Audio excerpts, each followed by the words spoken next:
The following is distributed by the Berean Call.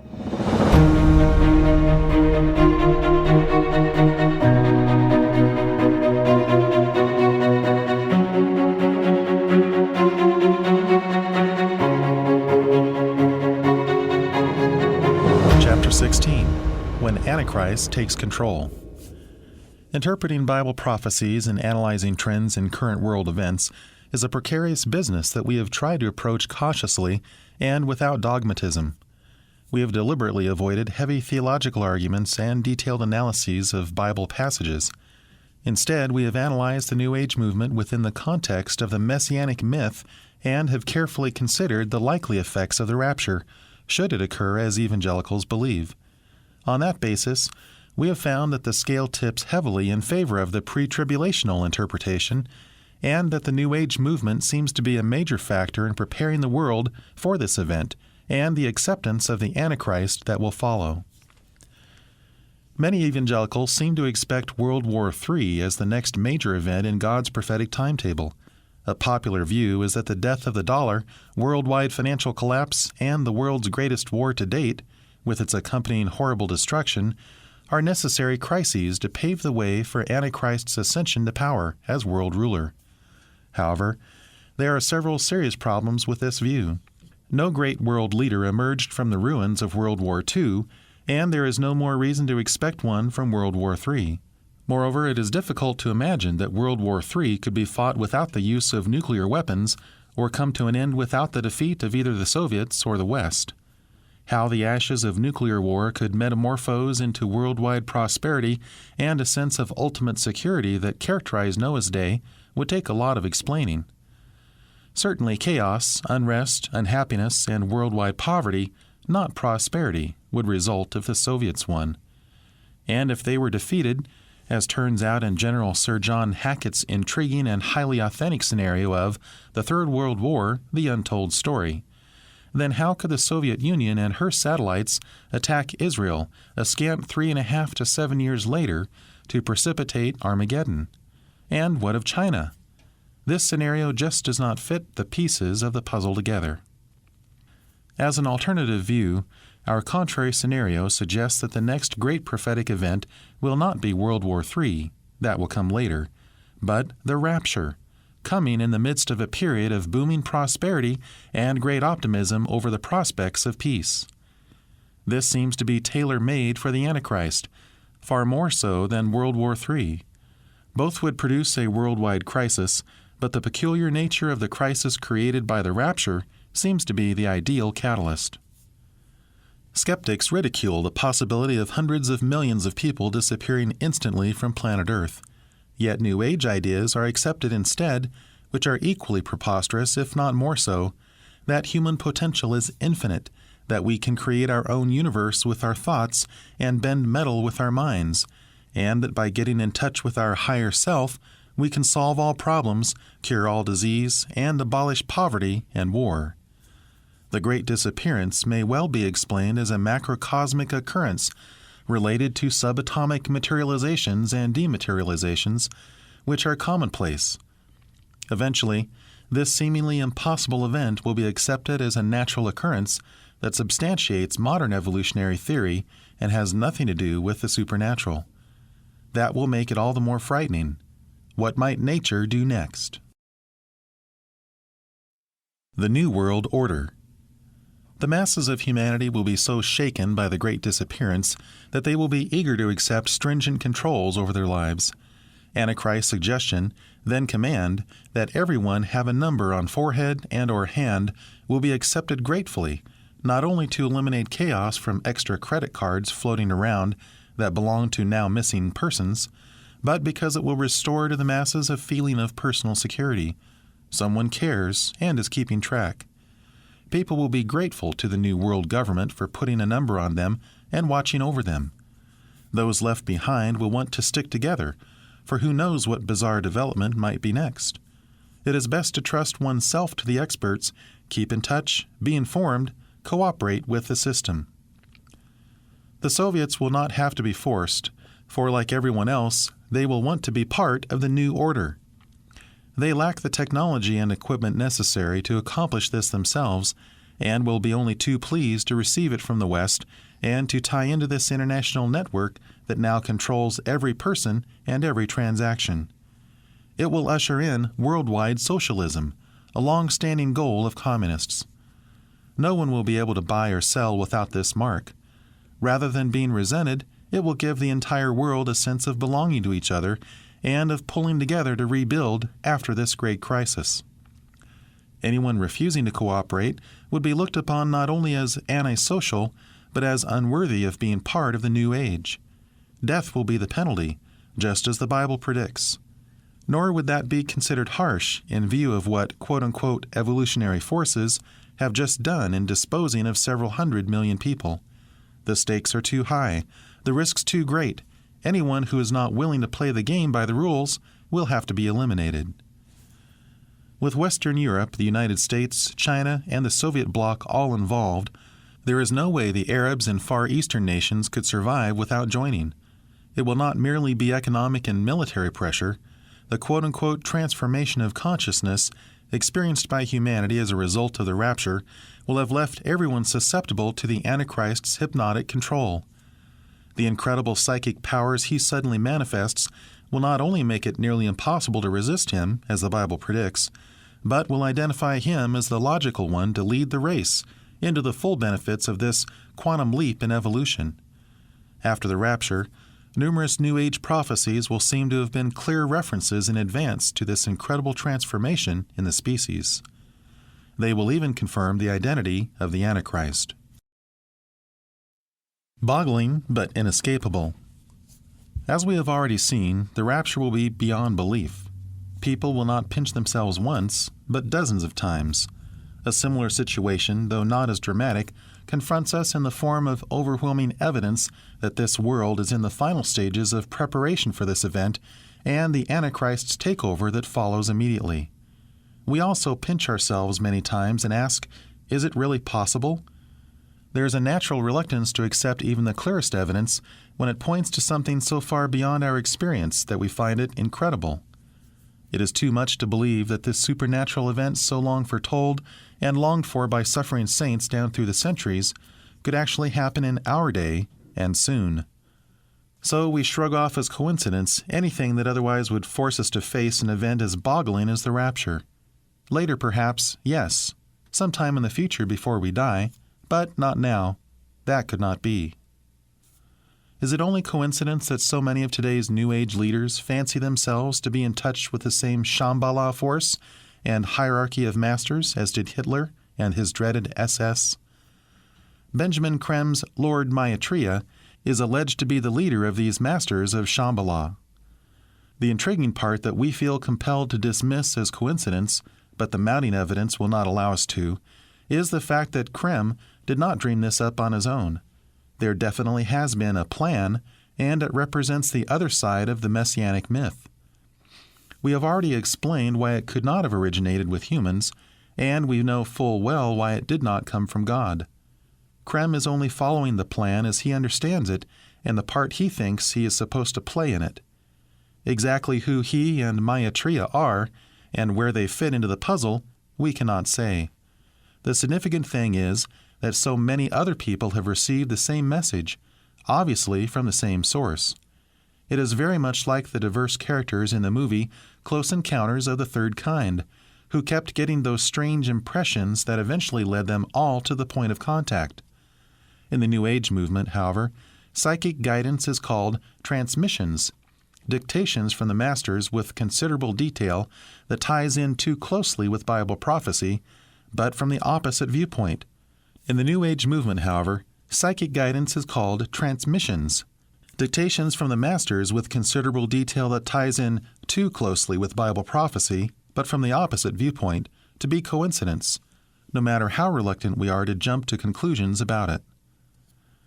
Representative of the many quote-unquote transmissions that have been received from the hierarchy of ascended masters and prophecies that have been presented by New Age leaders within the past few years was a very interesting address given by Mary Bailey at the Arcane School Conference in Geneva, Switzerland, May 1975.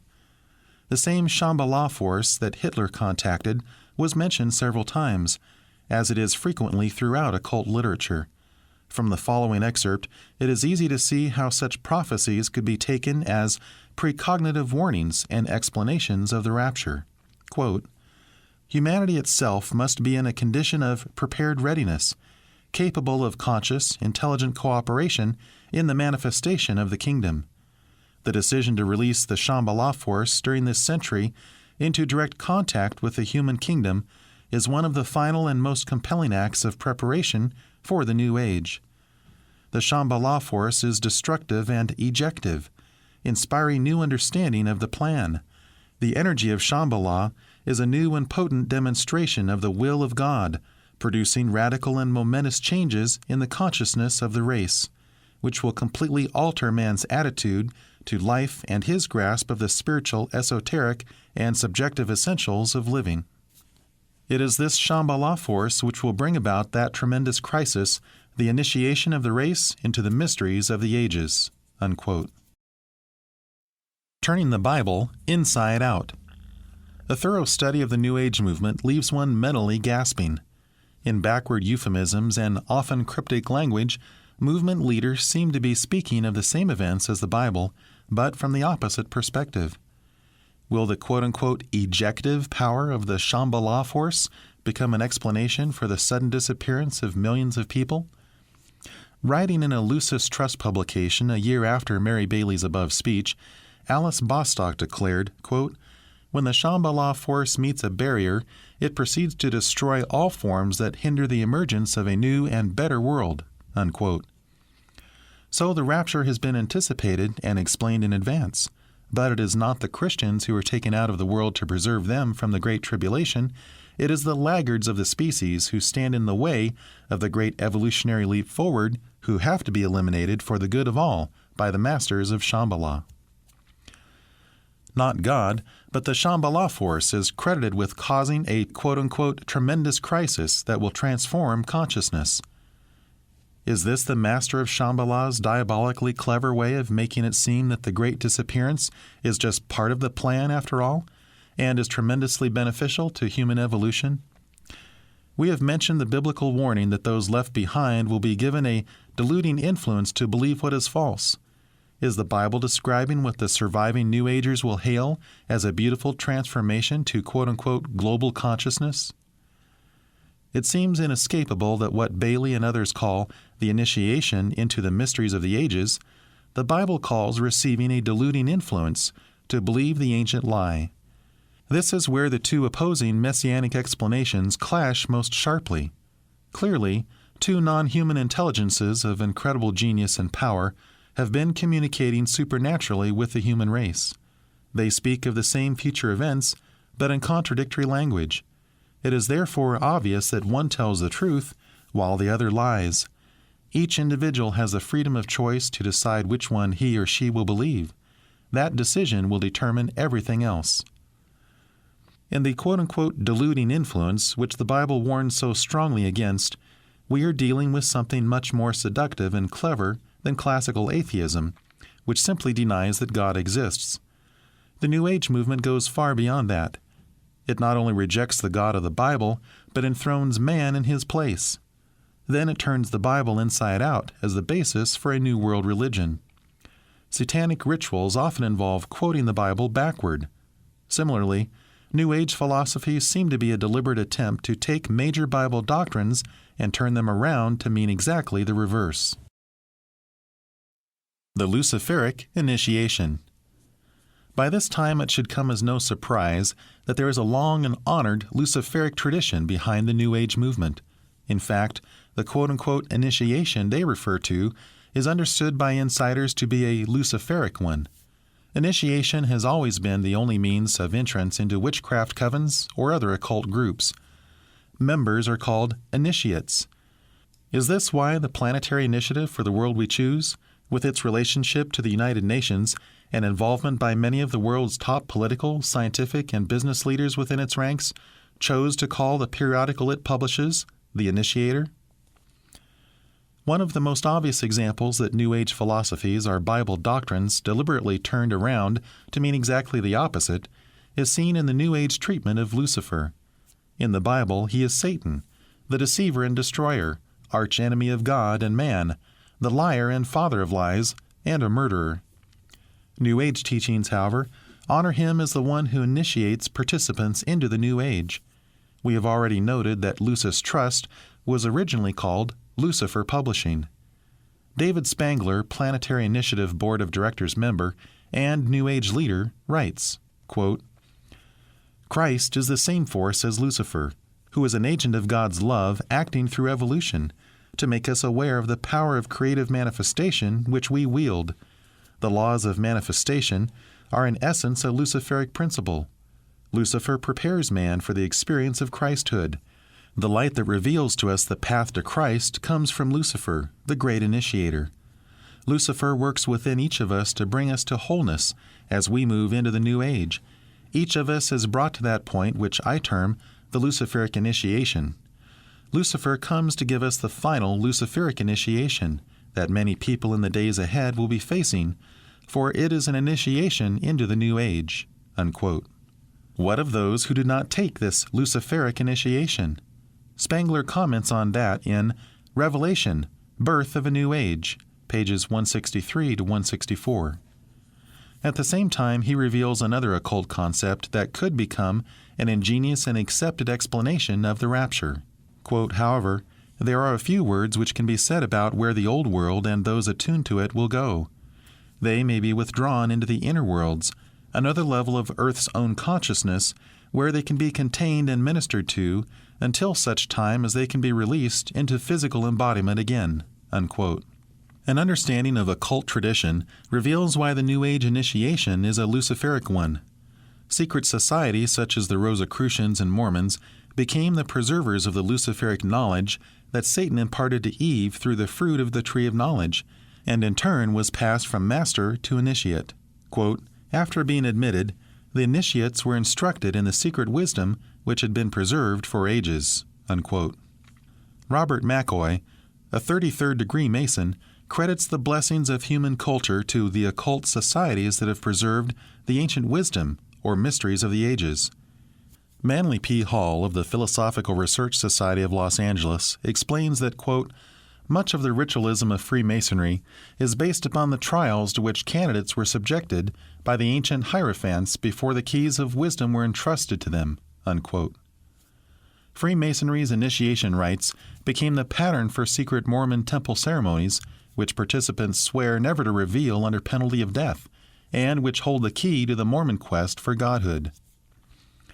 This quest to realize man's alleged inherent divinity is at the heart of all occult traditions, and is practiced not only by Mormons, but by literally thousands of other occult societies. The Tzadi school of metaphysics, for example, declares that its purpose is, quote, "to promote and present the ancient wisdom so the aspirant can experience the transformation of consciousness proposed by all the great teachers, called cosmic consciousness." Unquote. Benjamin Krim says that the human race will achieve its rightful divinity in the same way that Jesus achieved his, by a process of initiation into the mysteries, of which Maitreya and the other masters are the custodians. Unquote. The initiation rites for entering Himmler's SS involved an irreversible pledge of loyalty to Lucifer, and so it is in the New Age, though most of the people involved do not realize this as yet.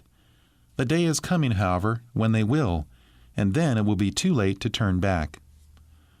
Lucifer's ambition to become equal with God turned him into the devil. Following in the footsteps of the first two Luciferic initiates, Adam and Eve, their descendants have sought their own godhood through initiation into the same occult knowledge via drugs, sorcery, communication with disembodied spirits, necromancy, yoga, wizardry, and other forms of hypnosis, enchantment, or charming, leading to alleged higher states of consciousness, as well as through assorted religious rituals. The Bible seems to agree with David Spangler that this Luciferic initiation will be obligatory for all people in the New World Order under the Antichrist. Robert Mueller, Assistant Secretary General of the United Nations and a board member of Planetary Initiative, as well as the UN's quote-unquote philosopher and prophet of hope, believes that Eve made the right choice for all of us. He says, quote, "In the story of the Tree of Knowledge, Having decided to become like God through knowledge, we have also become masters in deciding between good and bad." Unquote. Muller believes that we are about to experience a new Genesis, as he has titled his latest book. He believes the earth is soon to be transformed into a, quote, "showcase in the universe," unquote. Aurelio Pecci, founder of and driving force behind the Club of Rome, agrees. One of the quote-unquote first endorsers of the planetary initiative, Pecci has said, quote, "I think mankind is building up something within itself whereby it will be able to make a jump," unquote. That is, a quantum leap in evolution. Pecci believes that it will take, quote, "one disaster, one charismatic leader," unquote, to trigger this transformation. The disaster will be the rapture.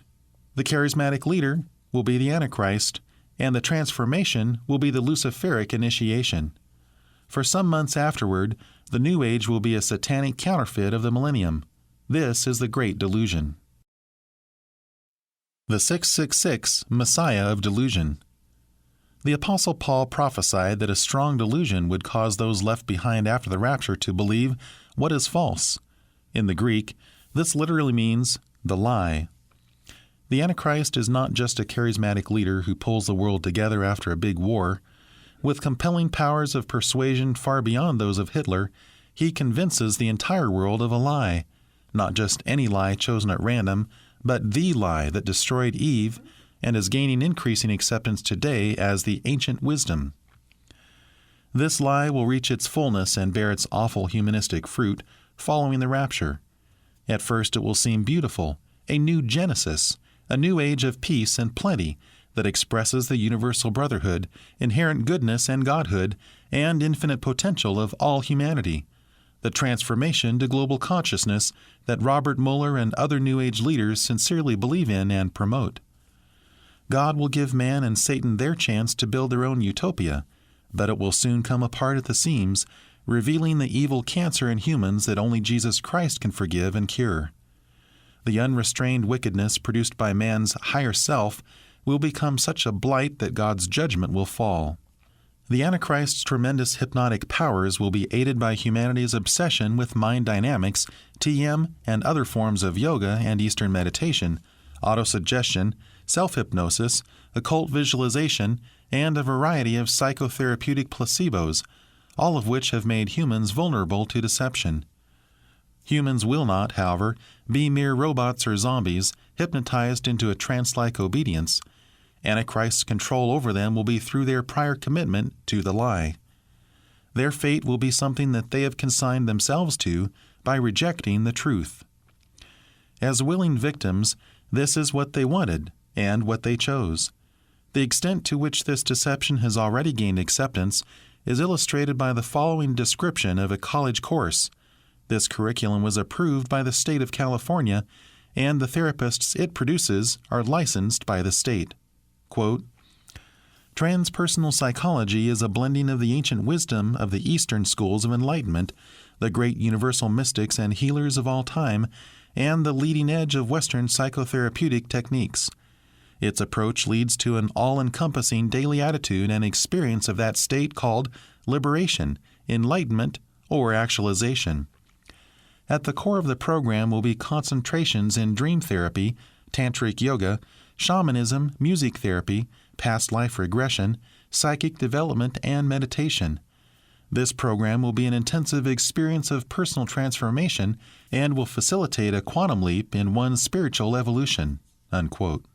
Jesus said, "My sheep hear my voice, and I know them, and they follow me." Antichrist disciples will follow him in the New Age because they know his voice and recognize him. He will have definite identifiable credentials, just as Jesus Christ had. There is a long tradition, a mythology behind the Antichrist, as there was behind Hitler. Antichrist is more than a political genius with great organizational and leadership abilities. The very same occult traditions that Hitler imagined he was destined to establish will be accomplished by the Antichrist. He will fulfill definite prophecies and thus identify himself as the one they have been looking for. For example, the Aquarian Gospel predicts, quote, "But in the ages to come, man will attain to greater heights, and at last a mighty master soul will come to earth to light the way up to the throne of perfect man." Unquote. The lie is about perfect man, that we can perfect ourselves and our world by releasing the infinite potential within us through getting in touch with our quote-unquote higher self, which already is perfect. This perfection will be symbolized by the number 666, which the Bible identifies with the Antichrist. There are alleged to be 66 masters of Shambhala, and in addition, Shambhala itself, quote, is associated with the number 6, the number of idealism, and of the driving force which makes mankind move forward upon the path towards the light, unquote. There has been much speculation about the number 666, which is already being used in conjunction with computers, especially in international commerce. Right now, it is impossible to say exactly how this number will fit into the puzzle. An interesting question would be why anyone, the Antichrist included, would be associated with 666 in any way whatsoever, in view of the fact that the Bible identifies it with Satan and ultimate evil. That could be the very reason why those in the New Age would be most proud to wear this number. The use of 666 by the Antichrist would be a defiant declaration that Bible myths are rejected, and anyone afraid to take this mark would be considered guilty of harboring superstitious beliefs that would no longer be tolerated in the new order. Taking this number would be a bold declaration of one's own inherent godhood and emancipation from narrow Christian dogmas of the past, and a commitment to a universal new religion under the New Age Messiah. Antichrist, master of the Shambhala force. We are told that 666 is the number of a man who will be worshipped by the whole world. It reminds one of the new man whom Hitler claimed to have seen and whom he described as intrepid and cruel, and of whom he said, "I was afraid of him." This may well have been an apparition of Satan in human form. Hitler also referred to him as the God-man, that splendid being, and declared that he will be an object of worship. Hitler's description sounds very much like the insight that God gave to Daniel concerning the Antichrist. Daniel chapter 11 seems to come to a break and begins talking about a new king in verse 36. Quote, "Then the king will do as he pleases, and he will exalt and magnify himself above every god, and will speak monstrous things against the God of gods. And he will show no regard for the gods of his fathers, nor for any other god, for he will magnify himself above them all. But instead he will honor a god of fortresses, a god whom his fathers did not know." Unquote. Verses 36 through 38. Several things are clear about this unique person. 1. In one sense, he is an atheist, denying every god there is or ever was. 2. He specifically proclaims his opposition against the God of the Bible, the God of gods, one of the titles given to Jehovah in the Old Testament. 3. He is an apostate from the religion of his parents. And 4. He considers himself to be greater than any god or God. There seems little doubt that this is the same lawless one that Paul wrote of in 2 Thessalonians 2, verse 4, who, quote, "opposes and exalts himself above every so-called God or object of worship, so that he takes his seat in the temple of God, displaying himself as being God." Unquote. Here Paul gives us just a bit more information, but it agrees with Daniel. This man plainly declares himself to be God by taking his seat in the temple of God, and there displaying himself as God. No doubt this verse has its primary application in the Antichrist himself performing this act of blasphemy in the temple that will be rebuilt in Jerusalem. However, the human body is intended to be the temple of God, the Holy Spirit. Therefore, the spirit of Antichrist would lead humans everywhere to look within themselves to realize their own godhood. This is not only rampant in our world today through the popularity of drugs, yoga, TM, and other forms of Eastern mysticism, but as we have already pointed out, this is the spirit of the New Age and is characteristic of the entire human potential, humanistic psychology, transpersonal psychology, self-help movement. Daniel tells us something else about this king that Paul does not mention specifically, yet is implied if our interpretation of Paul's remark is correct. Daniel says that this man honors the God of fortresses. This Hebrew word has a number of meanings, and the one chosen by the New American Standard Bible seems questionable. The Hebrew word comes from a primitive root that means to be strong or to strengthen oneself. This seems to agree with the character of the man. He is strong in himself, claiming to be God. The King James Version translates it, God of forces. Change that only slightly to force God, and it begins to make particular sense within the context of today's world. The movie Star Wars popularized the concept of a force that permeates the universe, with its dark and light sides that can be tapped into and used for good or evil. This modern concept of God has generally replaced all past ideas of God or gods. George Lucas is only one of millions of people who believe in this force, including many of today's leading scientists, and his film series is an evangelistic tool for converting the world to this belief. This is basic Hindu occult philosophy, similar to Hitler's beliefs, and it lies at the heart of the New Age movement. The force is believed to be connected to human consciousness, hence the current obsession with higher states and transformation of consciousness. Devotees of the force contact it by looking within the temple of God, as the Bible describes the human heart, or inner man, for there it allegedly dwells as the source of infinite wisdom and pure energy that can be manifest as psychic power. Could this be what is meant by the God of forces? The best way to determine that is to observe how the same word is used elsewhere in the Old Testament. This particular Hebrew word occurs a number of other places in the Old Testament, 2 Samuel 22, verse 33, Nehemiah 8, verse 10, Psalm 27, verse 4, for example, where it clearly refers to a strengthening of the inner man by God. With this background, the usage of the word in Daniel 11 would seem to indicate that the Antichrist refuses to acknowledge the transcendent God as the source of his strength and life. Instead, he makes the inner force within himself into God, then claims it as his own, and thus that he is God, because he can control this inner force himself. This interpretation seems to fit the usage of this word in the Old Testament, and it certainly fits the New Age movement. Paul goes on to say that this man of wickedness or rebelliousness is going to deceive the world with apparent miracles, which in fact he calls false wonders. A miracle can only be done by the transcendent God who reaches into this universe from outside and thus can transcend its laws. Anything done by human consciousness, activating a force inherent in ourselves or nature, is not a true miracle, because it is subject to natural laws, and when it seems to violate them, it is a deception.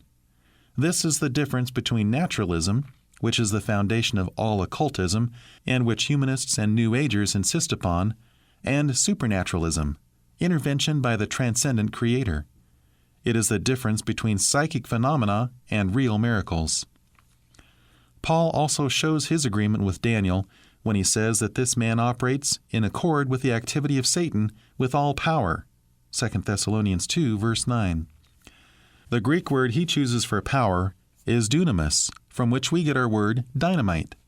In other words, a seemingly miraculous force is involved, but in fact it comes from Satan, and its effect is to deceive those who are impressed by it. Satan seeks to initiate humans into the force religion and to channel psychic power through them, persuading them that it is actually some power from within their own minds, in order to convince them that his promise of godhood to Eve and her descendants is true. This is the lie, and it can be found everywhere in today's society. One example is the following Rosicrucian ad that promises to reveal, quote, little-known facts about man's real self, unquote, to those who write in for the free booklet, The Mastery of Life. Quote, you and the universe are one. There is no division of supernatural and natural. The consciousness that directs the physical universe also pulsates in the cells of your being. Behind your thinking mind lies this reservoir of cosmic consciousness. It is your link with infinity to be drawn upon at will.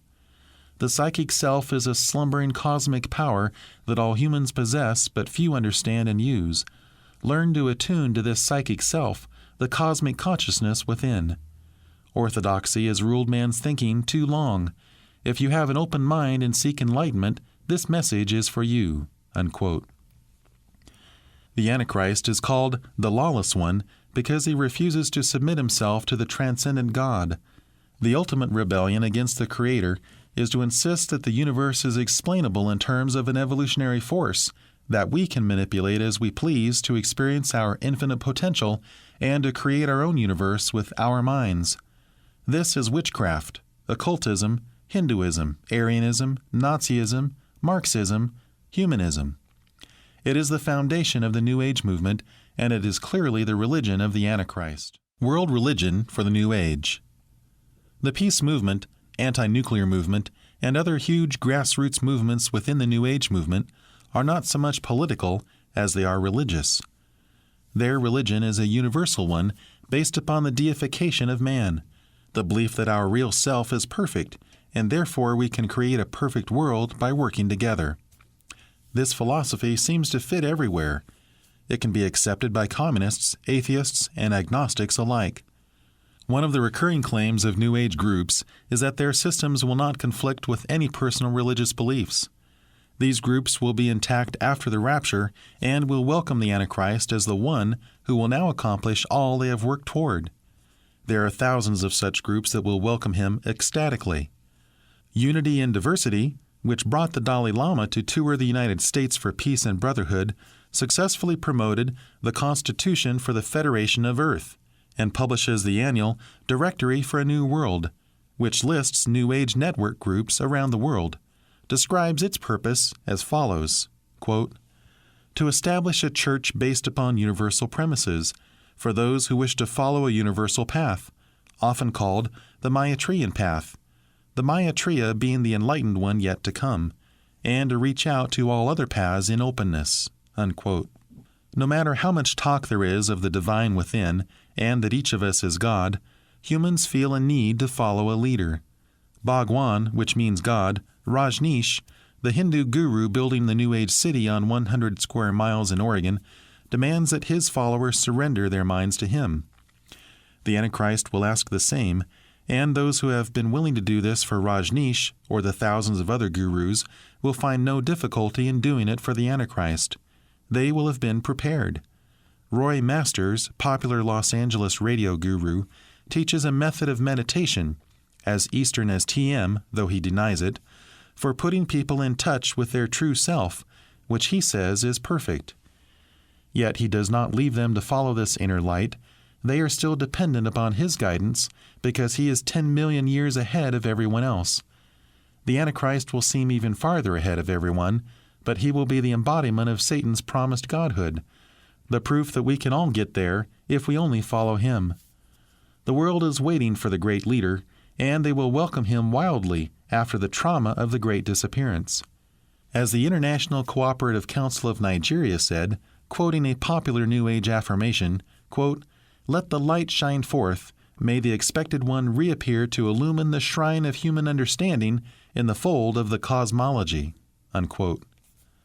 This influential African group describes its purpose as, quote, "contacting more and more people in Nigeria who have a consciousness of the New Age and gathering them together to reach out by letter and bulletin worldwide and help strengthen the linkage of New Age people," unquote. The extent to which New Age ideas have permeated society and prepared the world for the Antichrist is staggering. Quote, "Imagine the following. You are sitting in the comfortable red velvet seats of San Francisco's plush Palace of Fine Arts. You are surrounded by over 1,000 successful people, influential in the fields of medicine, psychology, education, and related areas. The personal ease and confidence with which those people seem to move among each other is compelling," unquote. That's how Stanley Dokapil began his description of an important 4-day conference in April 1982, sponsored by Marquette University and called The Power of Imagination, Uses of Imagery in the Healing Arts. Dokapil found that much of what was being offered by leading physicians and educators was, quote, "an amorphous blend of secular scientific materialism and a disguised brand of occult philosophy," unquote. It appeared to him that, quote, "some of our best educated professionals are actually practicing sorcery under the pretense of science and healthcare," unquote, and that the practices they engage in serve, quote, "as a fairly wide-scale occult initiation," unquote. His description of the main content of the conference is as follows, quote, "The primary focus during the conference, however, was on the use of imaging in order to contact one's personal inner advisor or spirit guide. The technique is a simple one.